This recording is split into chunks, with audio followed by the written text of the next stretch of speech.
Ezekiel Kralin has written a series of stories about these dogs that he takes care of for his friend. He's Zeke, and his friend's name is Deke, so there's no confusion. And here is the latest story from Ezekiel Kralin for this week, A Scammer and a Scooter. It's titled. Two scenarios have cropped up since my Paris piece yesterday and this morning, to be specific, and they were a headache, though nothing I can't handle. So no worries. Scenario 1. When Deke dropped off the hounds yesterday morning, he asked me for a big favor. His words. Well, you know what that means, Watson. I can't imagine what you mean by big favor, Deke, unless it's money, I remarked before he presented his case, because all the other times he's asked for a big favor, that's what it's always meant. My feet really hurt in these shoes, he griped. They don't fit me right, and I saw a pair that I tried on, and they're comfortable. They're $100 with sales tax, and I won't ask you again for a week. HUNNERDOLLAH, $100. Since I give him an allowance of $50 twice a week anyway, Sunday and Thursday, and his next payday was just one day hence, I had no problem with that, especially since I already gave him $100 last week for a Bluetooth speaker he wanted badly. And he did wait an entire week short of one day before this latest big favor. However, I did have a problem with him spending so much cash on footwear, seeing as he could easily acquire decent kicks via the black market for much cheaper in any number of ways, including the UN Plaza's pirate bazaar of stolen goods sold by ex-cons to keep a motel room over their heads or pay for their next fix or both, as well as from any old hawker along Mission Street. Nor did I believe that was his real plan for the money. More likely his aching feet were a fabricated excuse to purchase something else, if you get my drift. As probably was the speaker, seeing as he requested the 100 in all fives. Deke fancies himself a master of deception, but he's actually quite the transparent trickster. Okay, I'll give you the cash, I replied, but I don't think you're going to purchase shoes. It's none of my business anyway what you spend it on, and you're not asking for any more than I already give you each week, so long as you can handle waiting 7 days before your next payment. So I marched back upstairs to see if I had that much moolah stashed away. I usually don't. Sure enough, I did, plus a tad more. 4 Jacksons, 4 Lincolns, and 3 Washingtons. I carefully counted the larger bills twice before inserting them into one of the Chase Bank envelopes I have lying around. I then returned back outside and handed it to him, whereby he glanced within to examine the contents and was satisfied. I see where this is headed, Deke, I spoke once he pocketed the envelope. You're going to come up with a new excuse each week to ask for $100 instead of accepting 50 twice a week. No, I promise, he objected. This won't happen again, I swear. Of course it won't, because I won't let you, I retorted. Now go and run your errands and let me get the pups fed and settled in. I was pleased to see he had laid down a large fluffy red sleeping bag, fully unzipped and spread out, for his furry charges, though his shopping cart was stuffed haphazardly with useless junk as always, an embarrassment for yours truly, since people see me lounging beside it and assume it's mine, and thus reflects upon my character, placing me in a class of the less desirous vagrants here in the Castro. But I assure you, good doctor, were it my own cart, it would be neat as a pin, a work of found objet d'art, in fact, which stunning arrangement would both delight and impress anyone who laid eyes on it. Folks would want to shoot selfies in front of that cart. But alas, the cart is Deke's, not mine. Thus I am cursed with unwarranted reproach by those so privileged to have a roof over their heads and perhaps their own washing machine, high-definition wall-mounted smart TV, an Alexa bot, and personal masseuse. Residents of my building who know I live there too walk speedily by in either direction, having no desire to pause for a chat and query why I'm out here, let alone even look at me to acknowledge my presence. I'm a pariah, Watson. Well, I always have been one way or another, but this is a whole new paradigm. Maybe thanks to the building manager's gossip this past June and July about evicting me, they think I am now homeless, at least for a time, until they see me step in or out of the building, or dumping my garbage in the chute or trash bin on the back porch. They must sure be confused at this point, eh, Watson? All they have to do is ask, and I'll satisfy their every question. But no, that's just too easy. Everything's first got to be diabolically convoluted, dragged across a bed of nails a dozen times over, and pureed into a madman's smoothie before it pleases their pin-headed troglodyte egos as they slouch their way to Abaddon. It was 4 more hours before Deke returned during which time I immensely enjoyed the hound's company, as always, gave them many hugs and belly/neck scritches, took them on a short poopy walk twice, and enjoyed a prepared lunch that only required a blast from the microwave and cheese grated on top. That would be a thick veggie stew with brown rice and lentils, a 3-day supply, which I prepared 2 nights before. The day was otherwise uneventful, if you exclude the rambling byways of my own mind. I met no one interesting, nor did anyone offer me food or something else nice for either myself or the darling Brindlekin. "There was only $80 in the envelope," Deke exclaimed as he pulled up on his bicycle. "I couldn't get those shoes. I had to buy a cheaper pair." "What are you talking about?" I shot back while seated there, my spine braced against the bus stop stall. Lucky draped across my lap, and Flacco scrunched up beside me. Flacco. "You counted wrong," he declared in frustration. "You gave me 3 20s instead of 4. Go back upstairs and bring me that other 20. I'm sure you'll find it." "Whoa, hold on there, Deke," I exclaimed as I gingerly set Lucky aside and stood up, then raised a flat palm in his direction. "I do you a big favor, and this is how you treat me. I know I gave you 4 20s because I counted them carefully twice, and then you checked them over as soon as I handed you that envelope. Well, go upstairs and see if you find that 20 before you regret it," he ordered. "No, I don't need to do that. I know there are just 3 $1 bills left and nothing more. But I'm going home now anyway to prepare the doggies' dinner. I'll see you in a few." He ranted on as I quickly escaped inside, not wanting to play ping-pong with his false accusation. He's a speed freak, Watson, and you know as well as myself they always come up with tricky ways to squeeze more money out of you. But it never works on me, and Deke should know that by now. There was, of course, no $20 bill, just those 3 Washingtons when I returned hovel to prepare the mutt's dinner, but something notably positive occurred during this conflict, which is he did not fly into a rage, but kept his tone of voice at a reasonable pitch throughout. I was impressed, for it looks like I clearly got through to him that screaming in front of the pooches does them harm. Flacco even shivers in fear and comes to me for succor, and is thus a wicked thing to do, considering what sweet, trusting angels they are. You have no idea how badly I want to slam him into the ground for such crude behavior, Watson. Animal abuse. Upon returning outside with the pup's meals, Deke resumed ragging on me, but this time in front of another vagrant who had shown up. They were both seated against the building's front, while Lucky and Flacco remained tethered to the shopping cart 20 feet away at the bus stop. Nice of him to start a money argument in front of another person, I thought, who could be violent. Way to go, you fucking asshole.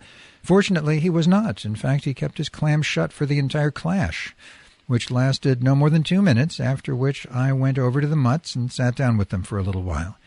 Then I was ready to return hovel, but first I moved the dogs over to their master, so they could rest beside him instead of remaining alone while gazing at their owner with yearning just across the sidewalk. Deke didn't object, nor his sketchy companion, who looked like an old Ichabod, as I tossed the sleeping bag between them, so the hounds could continue relaxing in comfort. "Please excuse my intrusion," I spoke softly as I arranged the bedding. "No, that's all right," Ick replied, and began to pet the doggies. I smiled upon witnessing that display of affection and remarked, they're such good company. I wish Deke would appreciate them better." I then fetched the shopping cart and moved it near the canine's new spot and tied the leashes back onto a lower rail and finally brought them their bowl of water and half-eaten meal. Bowl of water and half-eaten meal. Deke appeared to be drifting off into slumber, with drooping head and arms fallen slack upon his thighs, but he rustled his tired bones awake to hand me a white slip of paper. "Here, this is the receipt to prove I bought these shoes. You think all I do is spend your money on drugs, so for now I'm bringing you receipts." "So for now on, I'm bringing you receipts." Yes, I snatched it from his fingers, but could barely discern the tiny blue print because my reading glasses were upstairs. At any rate, I didn't see the point, as he could have just picked it off the ground, selecting a receipt with a price that closely matched what he claimed to have spent, but I did manage to make out the cost there at the bottom. $120. "I thought you said you spent only $80. No," he kind of mumbled, as if to deflect my challenge and make up some believable story. "I did wind up buying those $100 shoes, but now I have to make up the difference." I handed him back the receipt and said, "You mean to tell me the store trusts you to bring what you still owe, And why does it say 120 instead of just 100? Deke paused a few moments, as if irritated by my pushing for an answer, as if he couldn't be bothered, he needs his sleep, for he didn't manage to look up at me through the entire dialogue, but kept his head bowed almost to his lap. That was the deal. He's charging interest in exchange. Well, I knew he was talking BS like a Sunday preacher passing through a one-horse town in a rickety old cart. But since he remained soft-spoken, I gave him kudos for that, and thus did not berate him. Instead, I offered the following solution. Just sell some product, you'll have paid the debt you owe in no time. To my surprise, he simply nodded his head in agreement instead of giving me grief, then dozed off with the mutts snuggled up against him, and the other vagrant already sound asleep. It wasn't even sunset. In fact, it still had another hour to go, but who am I to ponder the sleeping habits of crystal addicts who eke a meager living on the streets and from the goodwill of others, among whom I like to include yours truly. But get this, Watson. I swear I'll eat my Syracuse baseball cap. If the shoes he wears now aren't the same ones he had on before he supposedly bought new ones, I should have paid more attention. Oh, he's a weaselly character, all right, my Cajun comrade and sack of worries. In summation, I certainly wonder why this is happening, why I am now insinuated into the homeless scene in full view of my residents and all those who occupy it. Kismet has deemed that they witness my dedication to the LGBT homeless, and that what further challenges they may hurl my way I shall overcome with panache and compassion. Panache. I like that. I almost said panicky because I remember reading somewhere that somebody like that said panicky better. But panache and compassion to those miscreants who choose to play my enemy. And in so doing, I will impress and inspire them, which result will be a newfound kindness on their part toward all those forced to live a rough life on the streets. Furthermore, Deke's gifting me with that military jacket the day before and his kind words around it still count for much. In spite of my cynical facet that tells me he was just, I can't believe it's not, buttering me up for that 100 smackaroonies. Scenario 2. As you know through previous missives, Scooter may be trouble. I was glad he finally toned down his boisterous calls and shrill whistling up at Carlson's window at all hours of the day and night. Most nerve-wracking, to say the least, but Scooter is also a scary fellow, a meth demon with an explosive nature to go with it. Nothing's been resolved regarding blood on the stairway walls, lobby, and out front since I first brought it up to you mid-September with pictures. It has since been scrubbed away by our maintenance man. Good boy. The SFPD never bothered to follow up on my call to non-emergency by dropping over to check out the evidence because I had not actually witnessed a crime. But Scooter's lurking about the premises makes him a suspect as far as I'm concerned due to his volatility and substance abuse. I spoke to a few people in this building about the blood smears and large droplets, but no one seems to care, least of all Kelvin Bond, the resident manager. Not that I actually spoke to him about this, considering I shouldn't talk with the rat fink at all about anything, per my attorney's counsel. It was obvious to anyone who paid attention that Carlson wanted nothing more to do with him after making his acquaintance 5 weeks earlier, and when Scooter did not show up for a few days, I thought it was all over, much to my relief, and no doubt to others in this building, though no one seemed to talk about it, at least not in my presence. But remember, Watson, his temporary disappearance occurred immediately after that blood appeared. Yet a bit later on, there were the two foolish pricks chatting away outside like they were the best of pals, and I did not see anything like a bandage for a wound on Carlson's arm or anywhere else. This makes his street companion less of a suspect, but not by much. There could be a wound somewhere on his torso, covered by a flat dressing beneath his shirt and coat. So now Scooter's back these days, calling up to Carlson's window, though not shrill and loud like at first, but nonetheless enough to disturb the peace if it were too late or early, like this morning, when I heard him outside about 6:30 a.m. Of course, Carlson did not answer, because he most likely wanted to remain in bed. After all, he's a raggedy old fellow, and looks it, his grotesquely bowed, skinny legs, grotesquely bowed, skinny legs complete that picture. Well, sometime later I was ready to step out for my morning coffee, but when I peered out the window I saw Scooter right outside, standing very close to the front gate. It was by then about 8:30 a.m., so I decided to sneak out through the back exit, but when I closed the door behind me, I heard some old geezer's raspy voice ramble on in an angry tone somewhere to my left and down the hallway. Of course, it was Carlson, who I figured was standing outside by his door, preparing to meet Scooter downstairs, but I discerned some of his muttering, which conveyed a wish that the motherfucker, his words, would just leave him alone. Also, he grouched a couple of times, "Now, where are my fucking keys?"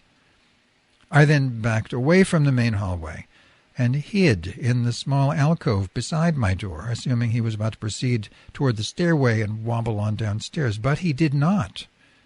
So after about 20 seconds more, I tiptoed back toward the hallway to listen to him further, but only for a very brief time, as I got a bit wary of being caught eavesdropping, so decided to sneak down the side hall and into the common restroom, in which I could hide for a spell behind a locked door. About a minute had passed, during which time I heard footsteps and more talking, like maybe Carlson had gone downstairs to let Scooter inside, and they were now at his door, about to enter, so I slowly opened the restroom door and stuck my head out to see what was going on. There is an enclosed back porch between the restroom hallway and Carlson's studio apartment at the west end of the main corridor, through which you could see all the way to his door, thanks to a window on this side of the porch and another on the door at the further end. To my astonishment, I spotted 3 cops standing by Carlson's door. I was about to slip back to my room without being noticed when suddenly there was Scooter standing right before me, with the door still ajar and my hand on the knob. "What are you doing here?" I addressed him with intentional chutzpah that he sensed no fear emanating from yours truly. He looked at me with a poker face and said, "I need to use the bathroom." He didn't even say please or flash a smile. No surprise with someone so bellicose, so I curtly and decisively replied, "No, you can't," and shut the door behind me with a loud clack, upon which he turned 180 without speaking another word and walked to where the cops were still at Carlson's door. I think perhaps he stayed his belligerence because of the presence of SF's finest, and thank Glob for that. I didn't even have my pepper spray with me. Can you believe this, Watson? I did my best to remain invisible, yet who should suddenly get in my face without warning? I can't even keep a scumbag away sometimes, even in my own building, and it has nothing to do with me being lax with security. Scooter must have slipped through the front gate shortly after the police latched a pair of handcuffs to it, keeping it ajar. Talk about a skunk. And since Carlson seemed to be babbling incoherently at this point, I noticed, as I quietly proceeded down the hallway and back to my hovel, Scooter played the cops like a fiddle, feigning what a close friend he is, because Carlson was incapable of uttering anything in his defense, such as, "No, he's not a friend. I don't want him near me." Carlson's a major vodka lush himself, and probably smokes meth with his ghoulish companion. They deserve each other, and I have no concern for Carlson's safety, but I do have considerable regard for my own safety, and thus that of Hotel California North, wherein I've dwelled since January 1st, 1985. A rather nice and handsome fellow who lived here back in the early noughts and enjoyed my company once called this building sketchy in an email some months after he moved out. What a gentleman. And what a great lay. I miss you, Donald. I hope your manscaping venture took off back there in Biloxi.